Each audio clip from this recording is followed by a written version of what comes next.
This is FilmBookCast. FilmBookCast. FilmBookCast, the official podcast of FilmBook. Get ready for the latest in film news, TV show news, and theatrical reviews. FilmBook's podcast starts now. Hello, everyone, and welcome to FilmBookCast, the official podcast of FilmBook, a podcast about all things movie and television. My name is Tyler Saito. If you are tuning into FilmBookCast for the first time, what I do on this podcast is discuss the current week's movie and television news. At the end of this podcast, I will review a film currently in theater. Find more FilmBookCast podcasts on film-book.com by using the search term FilmBookCast. You can also email us at podcast@film-book.com with FilmBookCast in the subject line. If you like what you hear on this podcast, please hit the subscribe button. All right, so let's get it started with some film news. Gemini Man got its second trailer recently. That is the action thriller starring Will Smith and directed by Ang Lee. And it looks intriguing. I can't say that the storyline that they're trying to sell is very compelling. Not really invested in that. If you haven't seen the trailer, it's basically Will Smith is fighting like a younger version of himself that's been somehow genetically engineered, it looks like, by Clive Owen, nonetheless. It looks, like I said, it looks interesting visually. It looks interesting. Ang Lee's good at that. Visually striking films, but I just story-wise, I just don't think there's a whole lot there. It doesn't look like it just from the two trailers we've seen so far. I'm a Will Smith fan, so I may just go see it because of that. I do like Clive Owen. It looks like it's got some good action. You know, there was longer scenes in this of action, motorcycle chase, some hand-to-hand combat, stuff like that. So it did kind of give you a peek into that stuff, but like I said, story-wise, it didn't really bring any new angles. It's just, I think they're just banking on you wanting to see Will Smith and then CG young Will Smith fighting each other. So if that's enough for you, you should definitely check the trailer out because, like I said, it looks interesting, but not really heavy on the storyline or the plot. So. But hey, every once in a while you need that. You just need a movie that's for entertainment, popcorn movie, and it looks like this will be one of those. So that is Gemini Man. Speaking of Will Smith, Aladdin just crossed $1 billion worldwide at the box office. And, this news kind of gives me mixed feelings because it does show that people are going to the movies, but only for specific movies, and it also shows that these Disney live-action remakes just continue to roll on, and people will continue to see them. Last week, like I said, Lion King had a huge opening, $185 million, and it's just going to keep chugging on, and they're just going to keep doing it until people stop paying to see it. So, I don't like to disparage people who like Disney movies or Disney remakes, even not even talking about the Disney animated originals, but people who see that or just want to see movies for entertainment. But it does kind of bum you out, when Disney remakes are making all this money and original films can hardly make their budget back at the box office. So or they just go to streaming and people watch, but they're never really heard from again. So I am glad people are still going to the movies, but it's only for specific movies. It's only for these Disney live-action remakes, Marvel movies, which, again, Disney. So it's kind of bittersweet news, I guess, in that respect. Got a little bit of sad news to talk about. Veteran character actor Rutger Hauser has passed away at the age of 75. You would know him from films such as Batman Begins, Sin City. He was even recently in The Sisters Brothers, and of course, Blade Runner. Who could forget his performance in that? It's just very sad, started acting in 1969 and was basically acting up until he died. There are still a few films to come out that he is in. They're in post-production right now. So I just kind of wanted to touch on that and, say rest in peace, Mr. Hauser. The actor Vin Diesel has revealed via his Instagram that the script for the fourth Riddick movie has been completed. So there were 3 before. First one was called Pitch Black. Second one was Chronicles of Riddick.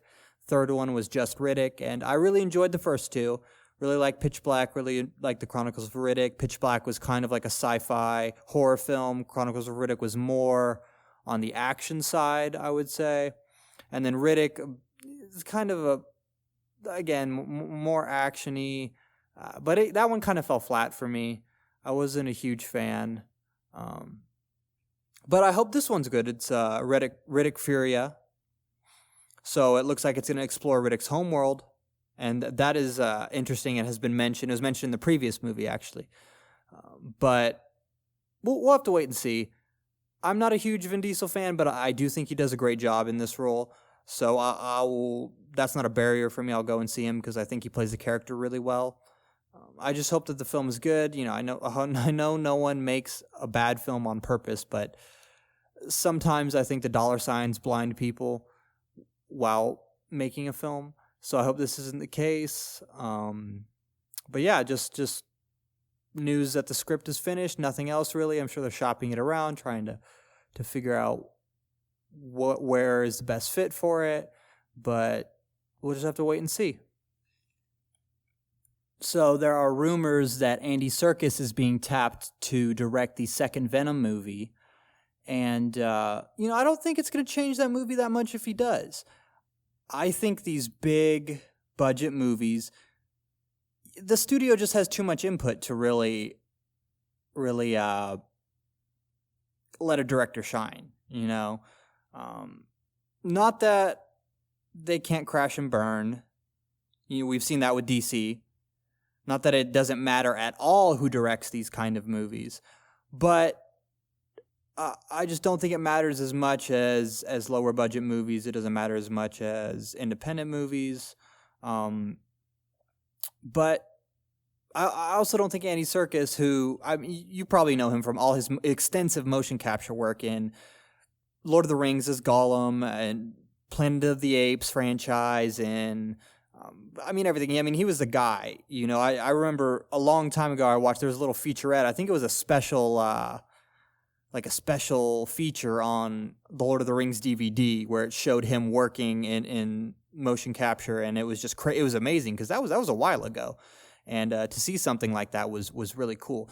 But he's only directed 2 films, and the most recent one was Mowgli, and I just don't think he has a distinct style yet as a director. He's been around the industry for a long time. He's a professional. I understand that, but I just don't think it would matter if he really directed the movie or just another working director directed the movie, I just think it's kind of a name that people know because of his motion capture work, because of his acting work, that, they can slap on the movie and kind of sell that. Not that they need it, because the first Venom actually did fairly well at the box office. Despite negative reviews.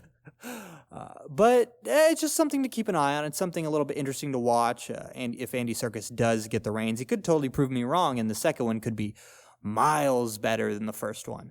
However, I'm doubting it because, like I said, Sony is in charge of that. They get the final say in everything. So just something interesting to watch. The Boys has finally dropped on Amazon Prime. Created by Seth Rogen and Evan Goldberg. It's based off the comic book series, and it is a superhero show, but not Marvel. Definitely darker. I really enjoyed it. I binged the whole thing, and I just thought it was awesome. I thought the world that they built was great. I thought just the dynamic between the superheroes and how they act more human than previous versions of superheroes we've seen lately do. it was just very interesting, the whole idea of it, the whole concept of that superheroes basically can just do whatever they want, and they do whatever they want. They cause all this collateral damage, and lots of people have had their lives negatively impacted by superheroes. So I'm going to avoid spoilers, but basically the main character is Huey, and his girlfriend is killed by a superhero. A-Train is the name of the superhero, and he runs right through her. She explodes. And it just kicks off from there. We meet Carl Urban, who has also lost someone to superheroes, and he kind of recruits Huey to join his boys, to join his band of misfits that then they want to bring down these superheroes. And so basically, it's a little bit different the way the superheroes are set up and portrayed in this series. They're part of a corporation, and they're called the Seven, and they're like the 7 most powerful superheroes. And then there is another adjacent storyline of a female superhero, Starlight, and she is the newest member of the 7, and she's like very Midwest, very much wants to do good and to save people and blah, blah, blah. And when she joins the 7, she realizes that they care more about their merchandising than they do about saving people. They care about making money. They care about followers, and they care about all that kind of stuff, just making money. That's all they really care about, and their appearance. So, it's just very interesting, the whole concept. I didn't read the source material. I never read any of the comics. So if you did read the comics, you may be disappointed. I don't know. I know I've read books that have been made into movies, and then I've seen the movie and I've been disappointed. The Revenant comes to mind. But yeah, it's great. Like I said, if you're looking for a dark take on superheroes, a more mature take, this is definitely the show for you. So that is The Boys on Amazon Prime. So Tuca and Birdie, a Netflix show, animated show, has been canceled. It was created by one of the women who worked on BoJack Horseman, and that you can see that in the animation. I have never watched it, but I have heard nothing but good things about it, and it's been canceled, and a lot of people are a little bit confused or upset because it had not a huge fan base, but a hardcore fan base of people who really love the show. And some people are just kind of pointing out the algorithms at Netflix, that a lot of them had never, it had never been suggested to them. They had never really seen it popped up. The only thing they could do to find it was to actually search the name Tuca and Birdie. So, that's, whatever your feelings are about the show, that's a little bit disappointing that a show can just get buried in this day and age because of all the other stuff on streaming that Netflix and Amazon and Hulu and whoever else wants to really push, that you can get your series or movie successfully on a streaming platform, but basically no one will see it unless they know it is on the platform. So I just think that kind of raises a few questions about how these streaming services are promoting these shows and what shows they're promoting and why. And obviously they're going to promote their own original content. That's what they want. There's no secret there, and that's not really against the quote-unquote rules. I mean, it's their stuff. It's their platform. They can really do whatever they want. But, you as a viewer, you want to know what's out there. You want to know which shows are on these platforms. You want to know if you like this show, what show you also might like. And I feel like a lot of these streaming services, their suggestions are literally like, I'll watch a dark comedy and they'll suggest like an action movie that they made, and I'm like, that doesn't make any sense. You're just suggesting that because Netflix wants me to watch it because they made it. So I hope some things are changed around. I hope good shows do get the push that they deserve, because otherwise they just end up buried. So Alan Moore, one of the creators of the Watchmen graphic novel, is not happy about this new Watchmen show, but is anybody really surprised? No, he's always been against adaptations of his work. And I do think he has a point. It is stuff that he's created, and to see someone else mess with that, I do understand that would be frustrating, especially when some of them are not very good. Like some movies are just objectively just haven't been very well done and haven't even done well at the box office particularly. But this just comes as no surprise. He did not like the Watchmen film, which I did like. He actually requested that his name be taken off, and that he refused to even accept payment for it. So, this isn't surprising news, but I guess it's just, that he's still around, and he did recently just retire from writing comics and graphic novels.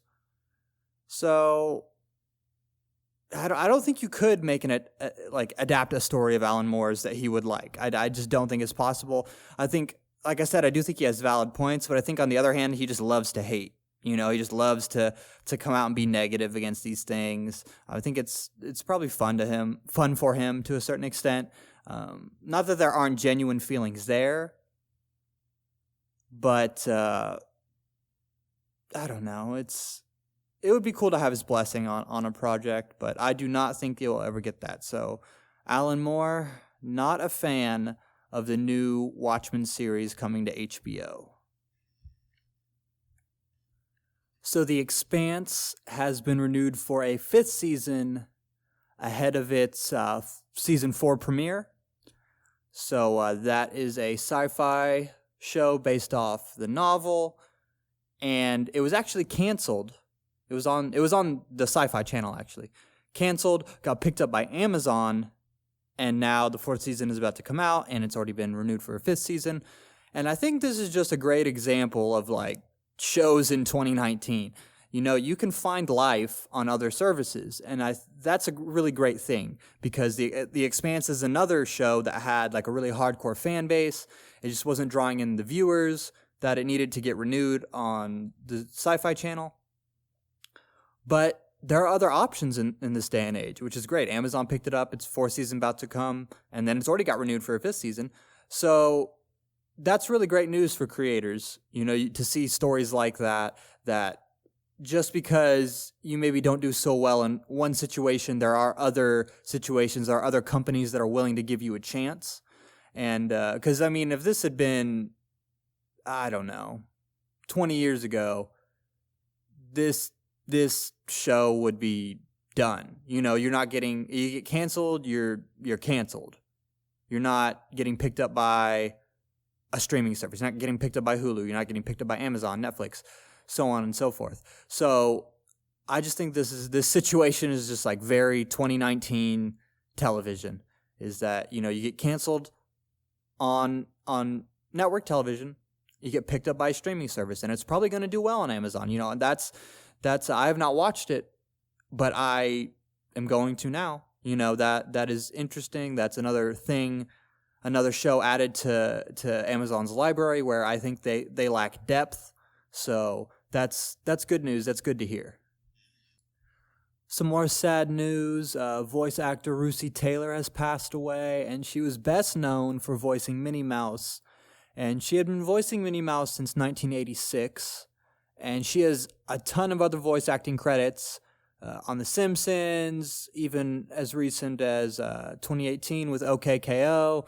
And, she's done a ton of work, and she has passed away at the age of 75. And it's always sad when kind of someone from your childhood who you associate with your childhood passes away. Because I've always known her as the voice of Minnie Mouse. And it's just really a bummer. It honestly is when you sit back and you think about it. Someone who was so prominent in the voice acting community and just in pop culture in general. You can't pull up a clip of Minnie Mouse and it not be her, unless you go way, way back. So yeah, that is Russi Taylor has passed away, and may she rest in peace. All right, let's get to the review. One of the most anticipated films of the year, Once Upon a Time in Hollywood, written and directed by Quentin Tarantino, of course. So the premise for this film is that Rick Dalton, played by Leonardo DiCaprio, is a washed-up TV actor who tried to transition over to films, failed, and now has to play the villains on these various TV shows. And his best friend and stunt double is Cliff Booth, played by Brad Pitt.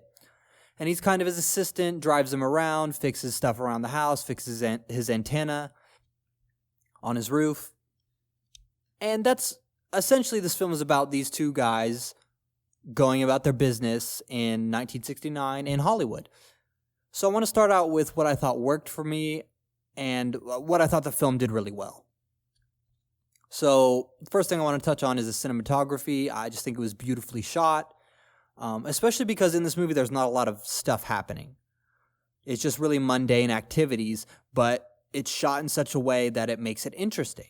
So you have these characters just driving these beautiful 60s cars, and you're engaged just because of the way it looks, just because of how amazingly well it is shot. So shout out to Robert Richardson for that. It was truly, in my opinion, a visual masterpiece. I just loved watching it. I really enjoyed it.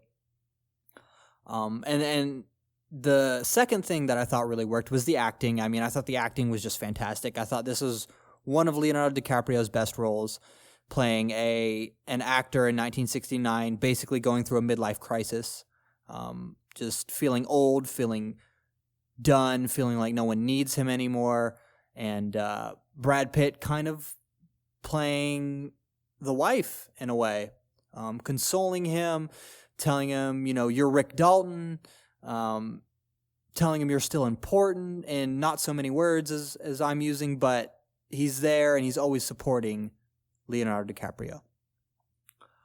And yeah, that's one of the best parts of this film is the relationship and the chemistry between Leonardo DiCaprio and Brad Pitt. I thought they just knocked it out of the park. I thought it was fantastic. You kind of get that from the trailer. I mean, these two guys are superstars, so you knew they would give good individual performances, but I thought their chemistry was just amazing. You really did kind of feel like these guys were best friends. So those things, and then all the acting, just scene to scene, because there's just a laundry list of A-listers in this film who just, some of them don't even have lines. They're just there. And everybody killed it. Everybody brought their A game. So, hats off to the cast for doing that, because it was just the little screen time they were given, everybody knocked it out of the park. So I really appreciate that nobody phoned it in. It didn't feel like that at all. And there were two scenes here that I thought, in two scenes in this movie, that I thought were some of the best scenes I'd watched all year. And those two were the Bruce Lee and Brad Pitt scene, and the scene when Brad Pitt goes to the Spawn Ranch.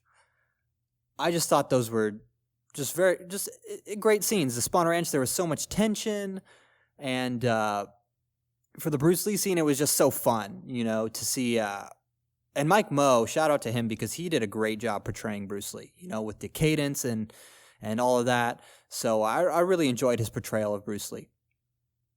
But yeah, those two were probably, and then of course there are a bunch of Leonardo DiCaprio scenes, but I think he really just steals the show with his overall performance. But there's especially towards the end, he has a funny scene where he's like drinking this margarita out of a blender just in the street. So it just stuff like that. He has another scene with a little girl where he's talking to her. So there are great, but my two favorite scenes personally were the Spawn Ranch scene and the scene with Bruce Lee and Brad Pitt.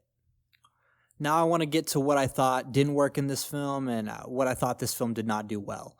And unfortunately, it's kind of a lot. I did not feel like there was a storyline in this film. I did not feel like there was an A plot and a B plot. I just felt like there were a bunch of B plots. There was not an overarching story. There was not really definitive beginning, middle, and end, which movies can still work like that. There are guidelines for movies, but movies break rules all the time that people set. But this just did not work for me. Nothing significant really happens in this film. There is almost no character arc, I would say. These people don't change very much. I was disappointed. That was my impression when I left the theater. I was disappointed, and the ending is. I didn't like the ending either. I thought the ending was bad. I didn't think it really was a payoff for anything. There was no build-up, so how can there be a payoff? And it just felt gratuitous, and that's a critique of Tarantino that I've heard, and I've never felt like that until this movie. This movie, it felt gratuitous, it felt self-indulgent, it felt... And that's the first time I've ever felt that. And I've watched, every single one of his films. Never felt that until I watched this film. And the film is long. It's about 3 hours, I think, 2 hours and 45 minutes, around there. It didn't drag on. I'll say that. For a almost 3 hour film, the pacing was good. But that's because you're expecting something to happen. You're expecting these scenes to lead somewhere. You're expecting significance. And there is none. This film is almost meaningless. And I get that it's a love letter to 1969's Hollywood as Quentin Tarantino has imagined. I believe he was 6 years old in 1969, so it was just kind of his fairy tale of Hollywood. But it just doesn't have a story. It's just about these two guys wandering around Hollywood, and then there's, the backdrop of 1969. There's the Manson family. There's Sharon Tate, who Margot Robbie does a great job with what she's given, but she's not given very much. So my issue is with the script. I don't think it was a very good script. I think you subtract all of the A-listers, and this movie isn't getting made. I do believe that you take away DiCaprio, you take away Pitt, you take away Margot Robbie, you take away, all of those guys. This is coming across a company's desk. It's getting covered, and they're not recommending it because it's just so disjointed. There's no, like I said, there's just no conflict. There's nothing compelling about this film, and it pains me to say that. I wanted to love this film. I wanted this to be one of my favorite films of all time, and it's just not. You just got to be honest. It's beautiful, but ultimately it just feels hollow to me. It feels like there was nothing really going on. And another thing is the dialogue here does not really remind me of Tarantino. The snappy, the quotables. I just don't think there's any of that here except for a few scenes here and there. It's almost the least Quentin Tarantino movie. It's very dialed back. It is not in his usual kind of aggressive style of filmmaking. And I don't mean just violence. That's another thing. I do not care if there's violence in this film. That is not a critique I have of it. It does not need to have violence. I'm not mad because there was no violence, which I thought, I saw a few other people saying that, you're just mad because, it wasn't violent, blah, blah, blah. There are spots of violence in this movie, definitely, but pretty tame compared to his other efforts. But it just, to me, it's just a very strange film. I just almost couldn't believe at the end when I got out. I was just kind of like, what did I just watch? But I digress. So I got the final verdict. I'm going to have to give 3 out of 5 stars. Good, not great. Great acting, cinematography, direction, poor story. I really hope this isn't his last one because I would just like to see one more classic Tarantino film. But, what can you do? All you can do is just hope that it turns out. So that is the review for Once Upon a Time in Hollywood. And that's about all I got. So thank you for listening to this episode of FilmBookCast. You can find more of my work on film-book.com. Just search for Tyler Saito or FilmBookCast. You can also find me on Twitter. My handle is @TDSAITO317. If you listen to this podcast on iTunes or another podcast service, please rate and review this episode. If you're listening to this podcast on our YouTube channel, FilmBook Podcast, please like our video, subscribe to our channel, and leave us a comment in the comment section. If you'd like to contribute to this podcast, please visit our Patreon page at patreon.com/FilmBook and become one of our patrons. Any support you could throw our way would be appreciated. Tune in next time. Thanks for listening, and we'll see you then.